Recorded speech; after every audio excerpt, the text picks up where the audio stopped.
Good morning. Welcome back. Field work today? Maybe. We're going to walk out here to the field and see how muddy it is, how dry it is, see if we can't get some fertilizer spread, and maybe start in on this gypsum pile. That's what I'm hoping to do today. I don't think we'll get into doing beans this afternoon, but we have a beautiful sunny, bright day, and it will dry things off rather quickly. So I won't say that it's not going to happen, but probably tomorrow is going to be a bean running day.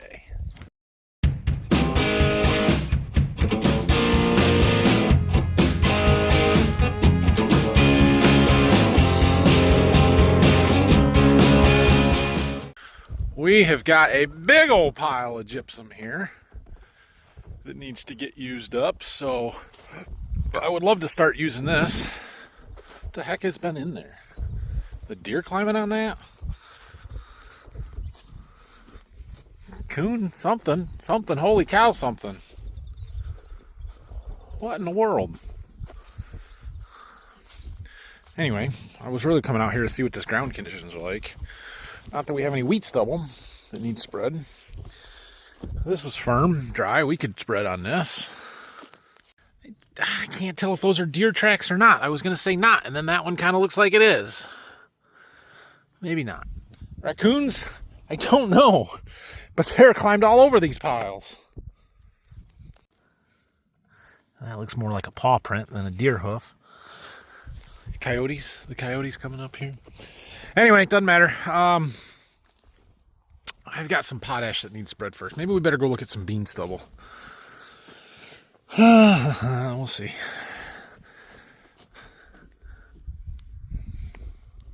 This stuff's going to be interesting. It spread just fine last year. Super fine stuff. I think it's going to do us a lot of good.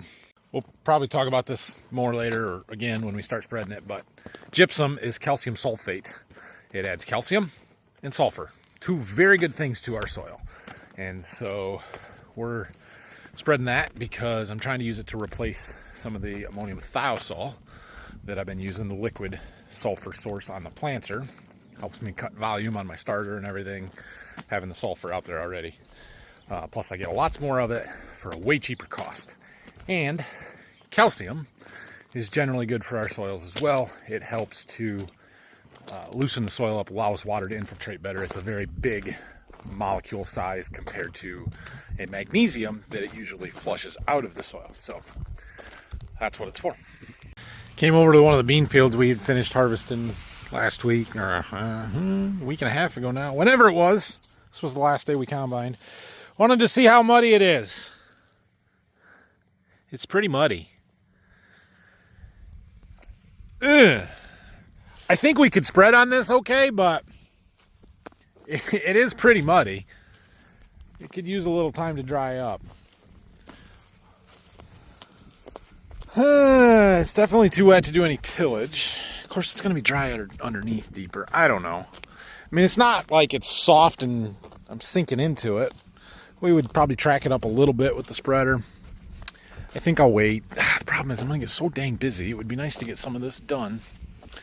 Oh well, I don't know. I don't know what I'm going to do. That's what I'm telling you, is that I'm looking at it and saying this is too wet, but I should probably just do it anyway.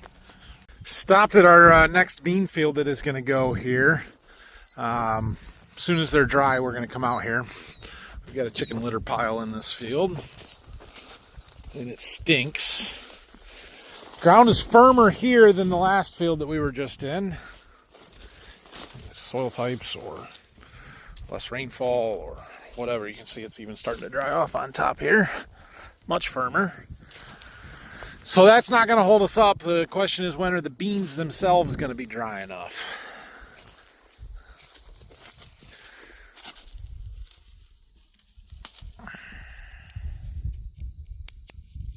Pods are still tough.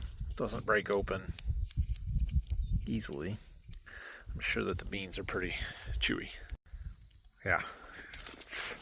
Did not crack at all. So the beans are still wet. They're going to dry fast with the sunshine and the weather that we've got right now. The next 10 days looks beautiful for harvest conditions. We're talking 75 to 80 degrees and sunny every single day. It's going to be just gorgeous weather around here. So we can be a touch patient. We don't have to get in a big hurry to get out here and get these. I sort of doubt we'll combine today. I think tomorrow we'll come up here and get this, and we should be able to do this whole field in a day. And then, honestly, I don't know if the other 2 fields that are close are quite there yet or not. We're going to drive up the road and look at one of them right now, see how many yellow leaves we still got in the dips. They're coming fast, though. This one here is the next field after that one we were just in, and you can see we still have some yellow leaves out there in a few spots. Those aren't horrible, but they probably need a couple days. See, there's a big dip up on the other side of the second house here. We'll see what those look like. So I don't think we need to be in a big hurry because we just don't have a lot of beans that are quite there yet. You know what I mean? Let's see what the, oh yeah. Kind of see down there. Another chicken litter pile. But they're just not quite there yet. So it might be Monday when we come up here. We'll see. Right now, if I had to guess, we'll do that first field that we were in there, that 100 acres tomorrow, and then take Sunday off and come up here on Monday, and then we've got another 80 acres that by Monday or Tuesday might be ready to go as well. So we'll see where we're at after that. I don't know that we have any other beans that are close. Might be another week out, so maybe we'll look at some corn then. I don't know. Corn's going to dry down fast with this weather too, and that's good. We need it. This field of beans is probably the closest after those 3. And they've got a ways to go yet. They're a week out. Maybe by the end of this week. What's today? Today's Friday. Yeah, maybe by the end of next week. A week out. I am going to go grab some lunch and make that trip to Rural King, grab my work boots that I was hoping to do earlier and didn't get done. When we get back, I think we'll spread some fertilizer. We'll give it a couple hours more here to dry out and stuff. Brock might be around this afternoon, I don't know. I don't have a ton for him to do unless we can get some tillage going or something, so we'll see. But I don't know if he'll be around tomorrow or not. Doesn't matter, we'll be fine either way. I'm back. I got some new boots. I don't have them on yet. We'll get them tomorrow. I switched. I've been wearing the same style of boots for probably, I don't know, 5 to 10 years, a long time. And they had lots of other ones there, and I said, well, let's look at some other ones, and I put one of them on, and I don't know. I bought some Ariats. We'll see if they hold up. These ones haven't been bad, but they are falling apart on me, so try something different. Anyway, we're going to go spread some fertilizer. It has dried off a little bit. The sun is out. It's a beautiful day. It's not windy. We've got one pretty good sized load of potash that we can spread. I think we got to go to a couple of different fields. Beans double. I got one wheat field actually. And then we're going to switch over to do some gypsum, I think. So let's go. We need 24,500 pounds of potash in the spreader. That's a pretty full load. We can do that pretty easy, but it will be heaped up. Waiting for my display to fire up so that we can get our remote display access connected so I can see it. So you will probably notice here that our potash pile has just a little bit of a crust on it. The outside is sort of damp, so it's drying off now, but it absorbs moisture. Potassium, or potash, is potassium chloride. It's a salt, basically. And so, yeah, it absorbs some water. It's interesting to me, you can always kind of see the little trail in the driveway of where the trucks pulled away, and they dribbled just a little bit as they were leaving, that it like sucks up the dew in the mornings and stuff. But anyway, that brings up an interesting point for me, because I was just at Menards a little bit ago, and at Menards, as you're leaving the checkouts, they have their water softener salt, and the super expensive premium water softener salt says right on it, potassium chloride. It's essentially potash, ridiculously expensive potash, but it made me wonder, could I just throw a bucket of this in my water softener and replace the salt that I use? Would that work? There we go. I gotta clean up my concrete again because I spilled a bunch, but that's what we got concrete for. Well, we're spreading and we're not getting stuck. This is a muck pocket here. One of those spots we had to spray with the drone this summer. And we're gonna float across it just fine. So Yeah, this is the field we looked at first here this morning when we were checking fields. It was a little bit gooey. That was up in this corner here, but we're fine. We've got, looks like 4 zones in this field. We've got the green is the high rates, kind of where we're at now along this road up on the high ground here. That's getting 250 pounds to the acre. There's a yellow zone, which is back in that corner over there. I don't know what the rate was there. There's a red zone along the sides over there, which is the low rate at 160. And in this case, red is good. It means it's getting a lower amount of fertilizer, means it doesn't need as much. So that's an okay thing. And then we've got this kind of orangish zone that's right in the middle, some of the low ground in there. So it's kind of the opposite of a yield map, because if it's green, it's expensive and it's costing me money. Well, it's taken me a little while to get it dialed back in. We were spreading wheat fertilizer before this, so I had adjusted some of our settings for that. And now we're trying to get it back set right for the potash. Theoretically, they should be very similar, and they are, but I had to open up the gate a couple of cranks.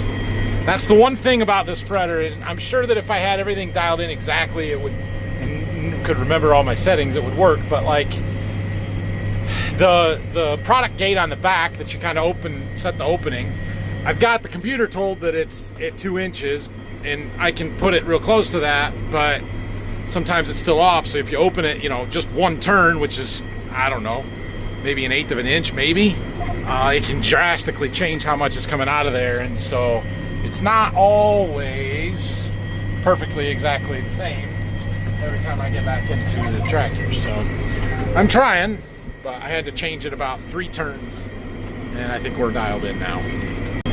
Okay, we got another little field here. This one's only about 18 acres. Looks like that. Just 2 zones in this one. 250. So the green is the same. The red's different, though. It's 180 pounds in the red zone, which the last field that was 150. So colors don't always correlate field to field, but it's high in the oil scale. Anyway, this one won't take long. All right. This is the first time I have spread the 1.5 or 1 1/4 acre triangles with the spreader here. It's a little interesting. We're going to get a little overlap here, but we're making a pass along the side, and we'll make one around the ditch end. Yeah. Good enough. Good enough. This is wheat stubble. I don't know if I'm going to bring any gypsum down here or not, but this can get worked after we're done spreading here. I've already got the map put out here. Something like that. Pretty well got it. All right. Now we have the 29 acre piece of this field farm, and that should use up basically all of our potash. All right, we've got that field done. We're fueling up the tractor here. The field where we've got our double crop beans, we're going to spread fertilizer in when we're done, and not all that field got planted, so I went in there and made a couple rounds to run the spreader empty so that we can switch over to the gypsum here. So we've got to change a little bit to get set up for that. Basically means taking this plate off of here, and then we'll have to open our gate up and stuff, and we'll get her all set up. But let's see if we can't get a load or 2 done here tonight. So we're going to load up some of our gypsum here. This stuff is going to spread more like lime than the fertilizer. It's more of a powder, so we're going to go a narrower spread width, 60-foot spread pattern instead of 80. And we got to open our gate up. We're a lot higher volume of this, but it's also, I guess it's about the same density, relatively. But yeah, so we open our gate up to 5 inches is kind of where I had it set for last year, so we'll start there. It's we're going to spread a rate of 500 pounds per acre. So we'll see how it goes here. We're getting a little straw and stuff in with it. It's okay. It'll spread. We're going to start with this wheat field over here that we tiled and go between the tile lines and stuff, and that's the last that's going on there, so then it can be worked. And I'm going to so I need there's 24 acres there. I need about 12,000 pounds. We'll put at least that on, maybe 15, and we'll spread it. Well, it's not a super full spreader, but we barely made a dent in that pile. This is a lot. This is going to take us a little while. Should cover 1,000 acres with it though, so it should take us a little while, right? Oh, I gotta change the gate. We are gonna try that. There's inch markings on the edge of my slide there, so we are right close to the 5. We'll adjust from there. This stuff here, like, we want to be accurate with everything we do, right? All the time we're spreading fertilizer, lime, gypsum, whatever, we want to be as accurate as possible. It is less critical with gypsum and lime than it is with fertilizer because our cost per acre is so much lower. 500 pounds of this, I've got roughly 12 bucks into it, something like that. It's pretty reasonable. And so if we're at 450 pounds the acre, it's fine. If we're at 600 pounds the acre, it's not a big deal. But we still want it to be accurate because we want to cover the acres that I planned on covering. No, you can't see out that window any better than I can you? Probably bouncing over the tile lines or on top of the tile lines wasn't the best place to start spreading the gypsum because it's making our rate a little bouncy just from the speed jerkiness of it. But we are spreading it here and the bin's going down. It spreads really nice. There's no dust to it. It's the texture of this product is really hard for me to describe.